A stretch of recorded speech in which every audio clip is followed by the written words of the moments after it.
Nation wants to know എന്ന് അർണബ് ഗോസ്വാമി കഴിഞ്ഞ 11 വർഷമായിട്ട് പറഞ്ഞുകൊണ്ടത് പ്രതിപക്ഷത്തോടായിരുന്നു. പക്ഷെ ഇത് മോദിയെ അക്കൗണ്ടബിൾ ആക്കുന്നു, മോദിയോട് ചോദ്യങ്ങൾ ഉന്നയിക്കുന്നു. നമ്മൾ ശ്രദ്ധിക്കേണ്ട ഒരു കാര്യം, ഈ ആരവല്ലി ഒരു നാഷണൽ ഡിബേറ്റായി മാറി എന്നുള്ളതാണ്. ഇപ്പോൾ നമുക്കത് കഴിഞ്ഞ 10-11 വർഷമായിട്ട് നമുക്ക് പ്രതീക്ഷിക്കാനേ പറ്റാത്തൊരു കാര്യമാണ്. അത് നാഷണൽ ചാനലുകളുടെ 8 മണി ചർച്ചയാവുന്നു, 9 മണി ചർച്ചയാവുന്നു. ഗോസ്വാമി ഭൂപേന്ദ്ര യാദവിനോട് we need answer tonight, the nations want to know tonight എന്ന് പറഞ്ഞ് ആക്രോശിക്കുന്നു, മോദിയോട് ചോദ്യം ഉന്നയിക്കുന്നു. നമ്മളിത് കഴിഞ്ഞ 11 വർഷമായിട്ട് കണ്ടിട്ടില്ല. അതായത് നാഷൻ വാണ്ട്സ് ടു നോ എന്ന് അർണബ് ഗോസ്വാമി കഴിഞ്ഞ 11 വർഷമായിട്ട് പറഞ്ഞുകൊണ്ടത് പ്രതിപക്ഷത്തോടായിരുന്നു. പക്ഷെ ഇത് മോദിയെ അക്കൗണ്ടബിൾ ആക്കുന്നു, മോദിയോട് ചോദ്യങ്ങൾ ഉന്നയിക്കുന്നു. ഇവിടെ ആരവല്ലിയിലും തീർന്നില്ല, ഇൻഡിഗോ പ്രശ്നത്തിലും അർണബ് ഗോസ്വാമി അലറി വിളിക്കുന്നു മോദിക്കെതിരെ.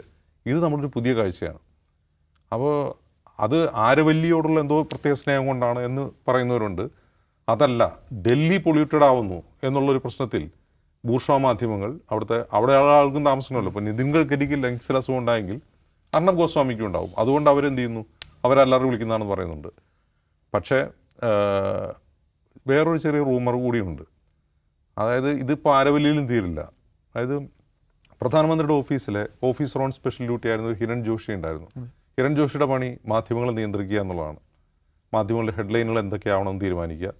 ഇപ്പം നമ്മൾ ഒരു ചാനലിൽ രാത്രി 8 മണിക്ക് എന്ത് ചർച്ച ചെയ്യണമെന്ന് നമ്മൾ എഡിറ്റോറിയൽ ബോർഡ് കൂടി തീരുമാനിക്കുന്ന പോലെ അല്ല, ഗോദി മീഡിയയിൽ തീരുമാനിക്കുക. അതിന് എന്ത് ചെയ്യും, ഒരു വാട്സപ്പിൽ മെസ്സേജ് വരും, എവിടെ നിന്ന്, പ്രധാനമന്ത്രിയുടെ ഓഫീസിൽ മെസ്സേജ് വരും, ഇന്ന് ഇതാണ് ചർച്ച, അല്ലെങ്കിൽ ഇന്ന് ഉച്ചത്തെ റൗണ്ടപ്പ് ബുള്ളറ്റിനിൽ ഇതൊക്കെയാണ് ഹെഡ്ലൈൻസ് എന്നുള്ളത് PM ഓഫീസിൽ നിന്ന് വരും. അത് ചെയ്തുകൊണ്ടിരുന്ന ജോലി ചെയ്തുകൊണ്ടിരുന്ന ഓഫീസർ ഓൺ സ്പെഷ്യൽ ഡ്യൂട്ടി എന്ന് പറയുന്ന ആളായിരുന്നു ഹിരൺ ജോഷി. ഒക്ടോബർ 12-ാം തീയതിയാണ് പുള്ളി ആ വാട്സപ്പിൽ അവസാനം മെസ്സേജ്. പിന്നെ അദ്ദേഹത്തിന് മെസ്സേജ് ഇല്ല. അപ്പോൾ അപ്പോഴത്തേക്കും പലതരത്തിലുള്ള റൂമറുകളായി. നവംബർ മാസത്തിൽ മാധ്യമങ്ങൾ പലരും പറയുന്നു ഇയാൾ രാജിവെച്ചാൽ ഇയാളെ മാറ്റി എന്നൊക്കെ പറയുന്നു. അപ്പോൾ ഇയാൾ മാറിയതിന് ശേഷം, ഇയാൾ PM ഓഫീസിൽ നിന്ന് മാറി, അയാളുടെ മെസ്സേജുകൾ വാട്സപ്പ് ഗ്രൂപ്പിൽ വരാതിന് ശേഷം ആണ് ഈ മാറ്റം വരുന്നത്. അതായത് മാധ്യമങ്ങൾ സ്വന്തം നിലയ്ക്ക് കാര്യങ്ങൾ ചർച്ച ചെയ്യാൻ തീരുമാനിക്കുന്നു, ഭരണകൂടത്തോട് ചോദ്യങ്ങൾ ചോദിക്കാൻ തുടങ്ങിയിരിക്കുന്നു. പൂർണ്ണമായും ചോദ്യം ചോദിക്കുന്നതല്ല, ഇപ്പോൾ മോദിയെ പൂർണ്ണമായും ക്രിട്ടിസൈസ് ചെയ്യുന്നതല്ല.